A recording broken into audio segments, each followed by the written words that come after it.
Chapter number 4, chemical bonding. Chemical bonding. First of all, what is a chemical bond? Chemical bond क्या होता है? आपने hydrogen bond सुना होगा, आपने जेम्स बॉन्ड सुना होगा, आपने बनाना बॉन्ड सुना होगा, आपने जो है कोवेलेंट बॉन्ड सुना होगा। ये सारे बॉन्ड होते हैं, ठीक है। What is a chemical bond? Chemical bond क्या होता है? देखिए, ये जो खूबसूरत दुनिया है, इसमें आपको फैन दिखाई देगा, ठीक है। उसके बाद मैं दिखाई दूंगा, खूबसूरती की बात है तो, ठीक है। उसके बाद आप खुद है आईना देख लें, आईने में आपको आप खुद दिखाई देंगे, आईना खुद दिखाई देगा, ठीक है। उसके बाद घर में पंखा पड़ा हुआ है, पेन पड़ी हुई है आपके हाथ में, रजिस्टर पड़ा हुआ है। ये सारी चीज़ें एटम्स, आइंस या मॉलिक्यूल्स की बनी हुई है। एटम्स, आइंस या मॉलिक्यूल्स की। And we again know that these atoms, ions are microscopic in size, they can not be seen with naked eyes. हम इन्हें खुली आंख से नहीं देख सकते because of their very small size. तो फिर ये इतनी बड़ी जो है बॉडी है, ये कैसे दिखाई दे रही है? या आप खुद जब आईने में देखते हैं तो कभी कभी आईने में पूरा नहीं दिखाई देते, यानी इतना बड़ा मास जो है वो कैसे दिखाई दे रहा है? कैसे दिखाई दे रहा है? तो ज़रूर ऐसा होगा कि वो जो छोटे छोटे एटम्स, आइंस और मॉलिक्यूल्स हैं, वो आपस में क्या होंगे? चिपके हुए होंगे, आपस में क्या होंगे? बॉन्डेड होंगे, आपस में क्या होंगे? कंबाइंड होंगे। सो वो फोर्स जो एटम्स को, आइंस को इन कॉम्प्लेक्स ऑर्गेनाइजेशंस में, ये जो बड़ी बड़ी बिल्डिंगें हैं, ये जो बड़े बड़े एनिमल्स हैं, ये जो बड़े बड़े इंसान हैं, ठीक है, इनमें जो छोटे छोटे एटम्स हैं, ज़रूर वो छोटे एटम्स मिलके एक बड़ी चीज़ बना रहे हैं। So what is chemical bond? Chemical bond is the attractive force that hold these atoms, ions और मॉलिक्यूल्स टुगेदर। तो वो अट्रैक्टिव फोर्स जिससे एटम्स, आइंस एक दूसरे को अट्रैक्ट करके, ठीक है, खुद को बांध के रखते हैं, चिपक के रखते हैं, the force is called chemical bond. The chemical bond is an attractive force by which two atoms or ions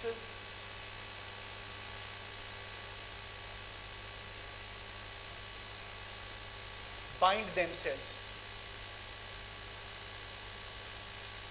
यानी it is a attractive force, ऐसी अट्रैक्टिव फोर्स है जिससे जो आपके छोटे छोटे एटम्स और आइंस हैं वो एक दूसरे से क्या होते हैं? कंबाइन होते हैं, एक दूसरे से मिलजुल के रहते हैं। The force is called chemical bond. तो केमिकल बॉन्ड जो है वो इन एटम्स को आपस में कंबाइन रखता है, और वो कंबाइन हो के एक कॉम्प्लेक्स ऑर्गेनाइजेशंस बनती हैं, जो कि in the form of animals आपको सराउंडिंग में दिखाई देंगे, in the form of fan दिखाई देगा, in the form of pen दिखाई देगा, in the form of loud speaker दिखाई देगा, इन द फॉर्म ऑफ आजकल जो हमारे सामने जो सबसे ज़्यादा चीज़ आती है, that is called cell phone. Mobile आपका होगा, वो भी एटम्स, आइंस का बना हुआ है, ठीक है। तो आगे बढ़ते हैं। Why elements form chemical bond, कि आखिर एलिमेंट्स केमिकल बॉन्ड क्यों बनाते हैं? What is the reason behind? अब जब आप पीरियोडिक टेबल पे नजर डालेंगे, ठीक है, you find two kind of element. One are called noble gases. Noble gases, this the one category of element. Number two, other elements which are not noble gases. What is the difference? NH2, NP6, complete octet or duplet। अब इनकी configuration क्या होगी? इनकी होगी NS1 से लेके NP6 तक होगी, ठीक है, यानी NS1 से लेके NS2 तक, NP1 से लेके NP6 तक। तो इनकी 6 नहीं 5 तक होगी, ठीक है। अब यहाँ देखें, 2 और 6, 8 इलेक्ट्रॉन आखिरी शेल में पूरे हैं। ऑक्टेट पूरी होने की वजह से ये क्या होते हैं? They are stable ones. they are what? Unstable ones, as their octates are not complete, their outermost shell is not completely filled with the required electrons, कि जितने इलेक्ट्रॉन उसमें जितनी कैपेसिटी है शेल में उतने इलेक्ट्रॉन्स अवेलेबल नहीं हैं। तो अब ये कैटेगरी वाले एलिमेंट जिसकी ऑक्टेट पूरी नहीं है, इनकम्प्लीट ऑक्टेट है, ठीक है, इनकम्प्लीट ऑक्टेट है, ये क्या करेंगे? They tend to complete their octet. ये क्या करेंगे? कोशिश करेंगे कि हम भी किस जैसे बने? नोबल गैसेस जैसे बने। नोबल गैसेस जैसे कैसे बन सकते हैं? कह रहा है कि how they complete their octet, ये अपनी ऑक्टेट कैसे पूरी करेंगे? नोबल गैसेस जैसे कैसे बन सकते हैं? ये कैसे बन सकते हैं? बाय कुछ एलिमेंट्स ऐसे हैं जो इलेक्ट्रॉन लूज करके अपनी ऑक्टेट पूरी करेंगे और नोबल गैस कॉन्फ़िगरेशन जो है, इनर्ट गैस कॉन्फ़िगरेशन हासिल करेंगे। कुछ बाय गेनिंग इलेक्ट्रॉन, कुछ एलिमेंट्स ऐसे हैं जो इलेक्ट्रॉन गेन करके अपनी ऑक्टेट पूरी करेंगे। कुछ ऐसे हैं शेयरिंग करके, बाय शेयरिंग इलेक्ट्रॉन, ठीक है। तो इलेक्ट्रॉन लूज करने वाले मेटल्स होते हैं, गेन करने वाले नॉन मेटल्स होते हैं, शेयर करने वाले they could be, normally they are non metals, but metals भी जो है वो इलेक्ट्रॉन शेयर कर सकते हैं, specially transition metals. Transition metals अपनी लोअर ऑक्सीडेशन स्टेट में आयनिक कंपाउंड बनाते हैं और अपनी हायर ऑक्सीडेशन स्टेट में कोवेलेंट कंपाउंड बनाते हैं, ठीक है। सो सिंपल क्वेश्चन ये है कि why elements form chemical bond. Chemical bond क्यों बनाते हैं एलिमेंट? एलिमेंट इसलिए केमिकल बॉन्ड बनाते हैं because they copy the noble gas elements, inert gas element. Inert gas element जो हैं वो मोस्ट स्टेबल होते हैं, वो रिएक्ट नहीं करते नॉर्मल कंडीशंस पे। क्यों नहीं करते? क्योंकि उनकी ऑक्टेट पूरी होती है। अब वही एलिमेंट रिएक्टिव होगा, वही एलिमेंट रिएक्ट करने की कोशिश करेगा, केमिकल बॉन्ड बनाने की कोशिश करेगा जिसके पास वैलेंस शेल में 8 इलेक्ट्रॉन नहीं होंगे, जिसकी ऑक्टेट या डुप्लेट पूरी नहीं होगी, तो वो एलिमेंट क्या करेंगे? रिएक्ट करेंगे, ठीक है। तो why elements form chemical bond? एक रीजन ये है कि वो अपनी ऑक्टेट पूरी करने के लिए, ठीक है। 2 रीजन और भी हैं, वो कौन से हैं? The elements form chemical bond क्यों? Number 1, first reason that to complete their duplets और ऑक्टेट्स, ठीक है। तो एलिमेंट इसलिए बॉन्ड बनाते हैं जैसे उनकी ऑक्टेट या डुप्लेट कंप्लीट हो सके और वो इनर्ट गैस कॉन्फ़िगरेशन यानी ये वाली NH2 NP6 ये कॉन्फ़िगरेशन क्या कर सके? अचीव कर सके और स्टेबल हो सके, ठीक है। जब ये कॉन्फ़िगरेशन स्टेबल आ जाएगी, अब ये कॉन्फ़िगरेशन कैसे आएगी? By these 3 ways. Number 1 by losing electron, by gaining electron और बाय शेयरिंग इलेक्ट्रॉन, ठीक है। Number 2 to gain stability. अभी कब तक अनस्टेबल होंगे? जब तक इनकी इनकम्प्लीट ऑक्टेट होगी। जैसे ही इनकी ऑक्टेट क्या हो जाएगी? पूरी हो जाएगी, तो ये भी स्टेबल हो जाएंगे। जब इनकी इलेक्ट्रॉनिक कॉन्फ़िगरेशन नोबल गैसेस जैसी बन जाएगी तो ये भी क्या हो जाएंगे? स्टेबल हो जाएंगे, ठीक है। अच्छा, तो टू गेन स्टेबिलिटी। नंबर 3, अब जब भी बॉन्ड बनता है तो बॉन्ड जो है chemical bond is a attractive force, is a what? Attractive force. Attractive force से पोटेंशियल एनर्जी लॉस होती है, निकलती है, ठीक है। तो रिमेनिंग जो मॉलिक्यूल होंगे जब वो बॉन्ड बनाएंगे तो उनमें अट्रैक्टिव फोर्स डेवलप होगी। As a result of attractive force energy क्या होगी? रिलीज होगी। और as at the end of the formation of chemical bond जो बॉन्डेड एटम्स होंगे उनकी एनर्जी कम होगी, जो अनकम्बाइंड एटम्स होंगे, अनबॉन्डेड एटम्स होंगे, अपनी नेचुरल स्टेट में होंगे, उनकी एनर्जी क्या होगी? ज़्यादा होगी। तो एलिमेंट अपनी एनर्जी लो करने के लिए, हमने सवेरे भी पढ़ा था कि पोटेंशियल रिपल्सिव फोर्स से पोटेंशियल एनर्जी बढ़ती है और पोटेंशियल एनर्जी बढ़ने से स्टेबिलिटी क्या होती है? कम होती है, ठीक है। तो जब अट्रैक्टिव फोर्स डेवलप होगी, केमिकल बॉन्ड बनेगा, तो पहली बात ये होगी कि इनर्ट गैस कॉन्फ़िगरेशन अचीव होगी। दूसरी बात ये कि उनकी एनर्जी कम हो जाएगी क्योंकि अट्रैक्टिव फोर्स है। उससे रिलेटेड क्या होगा कि फिर उसकी स्टेबिलिटी भी जो है वो क्या हो जाएगी? बढ़ जाएगी, ठीक है। So to gain stability, to decrease their energy, to decrease their energies. अपनी एनर्जीज जो है वो क्या करेंगे, डिक्रीज करेंगे। ठीक है, अब दो क्वेश्चन के आंसर हो गए। नंबर पहली बात कि व्हाट इज केमिकल बॉन्ड, ये केमिकल बॉन्ड एक अट्रैक्टिव फोर्स है जो टू एटम्स आइंस को होल्ड करती है, बांध के रखती है।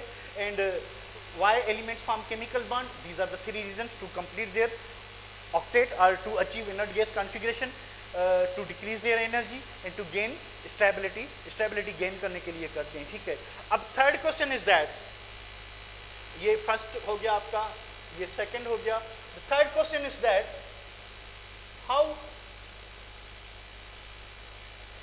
एलिमेंट्स कंप्लीट देयर ऑक्टेट्स, कि एलिमेंट अपनी ऑक्टेट्स कैसे पूरी करेंगे, या ये क्वेश्चन अदर वर्ड्स में इस तरह से भी हो सकता है कि how elements achieve inert gas configuration, same thing है, इनर्ट गैस कॉन्फिगरेशन कैसे ये अचीव करेंगे। These are the three ways, number 1, number 2, number 3, that there are some elements which are called metals which lies on the left side of the periodic table, periodic table में आपको left side दिखाई देंगे, they are called metals, they complete their octet by losing electron, ये electron lose करके अपनी octet पूरी करते हैं। and there are elements at the right side of the periodic table, upper side of right side, यानी right corner upper side वाला जो होगा उसमें नॉन मेटल्स होते हैं, उसमें बिल्कुल लास्ट अगर आप ग्रुप देखेंगे तो वो नोबल गैस है। ठीक है, सेवेंथ पीरियड तक, सेवेंथ ग्रुप तक सॉरी आप देखेंगे तो आपको नॉन मेटल्स दिखाई देंगे। ठीक है, नॉन मेटल्स इलेक्ट्रॉन गेन करके अपनी ऑक्टेट पूरी करते हैं, और सारे नॉन मेटल्स क्या करते हैं कि आयनिक बॉन्ड बनाते हैं विथ मेटल्स और कोवेलेंट बॉन्ड बनाते हैं विथ नॉन मेटल्स। जब भी there are three combinations, metal metal combination resulting metallic bond बनेगा। अब metallic bond is not a true chemical bond, metallic bond is a interaction like hydrogen bond, as hydrogen bond is not true bond, metallic bond is also not a true chemical bond, it is a interaction. उसके बाद अगर metal किससे bond बना रहा है, non metal से, तो greater than 50% chance है बॉन्ड क्या होगा, आयनिक होगा, और लेस देन 50% चांस है कि बॉन्ड क्या होगा, कोवेलेंट होगा। अब डिसाइडिंग फैक्टर क्या है, कहाँ से डिसाइड करेंगे, the electronegative difference will decide, electronegativity difference will decide whether the bond between metal and non-metal will be ionic or covalent. If the electronegativity difference is greater than 1.7, the bond will be ionic. If less than 1.7, the bond will be covalent. अगर non-metal combination है, non-metal, non-metal, ठीक है, तो bond will be surely covalent. ठीक है, इसमें ionic bond के chances बिल्कुल नहीं होते। Even if the electronegativity difference between two non-metals is greater than 1.7, as in hydrogen fluoride, still the bond will be covalent bond. The bond will be covalent bond. ठीक है, तो हमने ये देखा कि नंबर 1 केमिकल बॉन्ड क्या होता है, नंबर 2 एलिमेंट एक केमिकल बॉन्ड क्यों बनाते हैं, नंबर 3 एलिमेंट अपनी ऑक्टेट कैसे पूरी करते हैं। There are three ways, by losing electron, by gaining electron, by sharing electron. और मैंने आपको ये बताया कि किस काइंड के एलिमेंट इलेक्ट्रॉन लूज करते हैं, किस काइंड के एलिमेंट इलेक्ट्रॉन गेन करते हैं, किस काइंड के element, and what are the conditions to share the electrons to form covalent bond. अब एक ही चीज़ जो रह गई 1 मिनट की, वो ये है, टेक द स्क्रीनशॉट, वो ये है कि which type of electrons participate in the bond formation, किस टाइप के इलेक्ट्रॉन जो है वो बॉन्ड फॉर्मेशन में पार्टिसिपेट करते हैं। देखिए नॉर्मली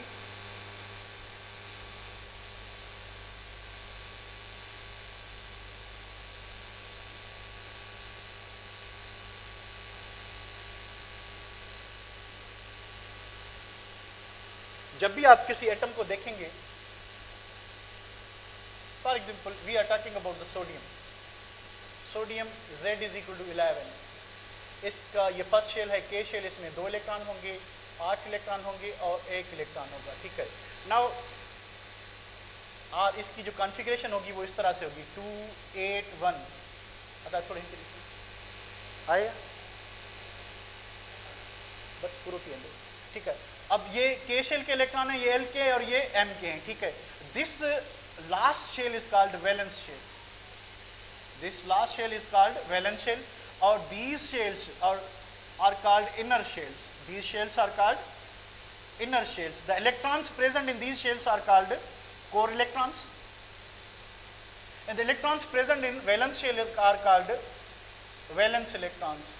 ठीक है, अब इनकम्प्लीट कौन सा शेल है, इनर शेल है या आउटर शेल है, इनकम्प्लीट आउटर मोस्ट शेल है. ठीक है, तो ड्यूरिंग बॉन्ड फॉर्मेशन इलेक्ट्रॉन जो यूज होंगे वो कौन से इलेक्ट्रॉन यूज होंगे, वैलेंस इलेक्ट्रॉन. कौन से कोर इलेक्ट्रॉन जो है वो पार्टिसिपेट नहीं करेंगे. So during bond formation question ये है कि which type of electrons participate in bond formation, कि किस किस्म के इलेक्ट्रॉन बॉन्ड फॉर्मेशन में पार्टिसिपेट करेंगे, कौन से, वैलेंस इलेक्ट्रॉन्स करेंगे, कौन से नहीं करेंगे, कोर इलेक्ट्रॉन्स बॉन्ड फॉर्मेशन में पार्टिसिपेट नहीं करेंगे. It's all about today's work.